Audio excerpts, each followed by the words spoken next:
someone who's not a U.S. citizen, because you're not a U.S. citizen, right? You don't have like dual citizenship, do you? I've been once. My family are all dual citizens, but not with the US. The French. Oh, okay. They're frogs. Okay. Half frogs. What's your opinion on the tariff situation? Do you like it? Do you I not think like it's it? understandable. I think the US has been taken advantage of for a long time in terms of trade stuff. It doesn't surprise me. And I think it couldn't go on as it was forever. So, yeah, sure, it is going to hurt. So it's definitely going to cost me more money. But I think if you look at my just sort of basic opinion is a tariff is a fairer way to tax than, say, for instance, inflation, which is theft.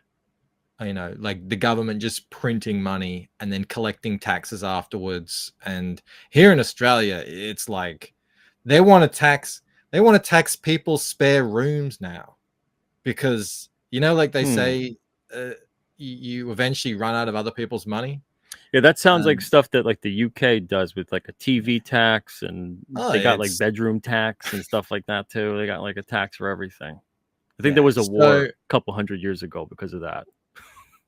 I think now the chat might correct me if I'm wrong. I'm not speaking as an expert on this, but I think that prior to, say, Woodrow Wilson, the US was primarily the government was deriving its revenue from tariffs and trade.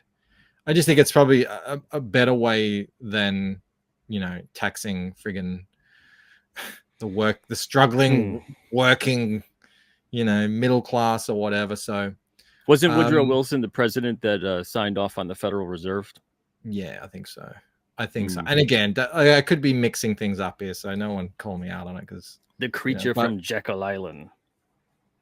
But yeah, I remember the first time I ever learned, because I grew up through the education system, so I was a bit of a idiot. Not a bit, a lot of an idiot.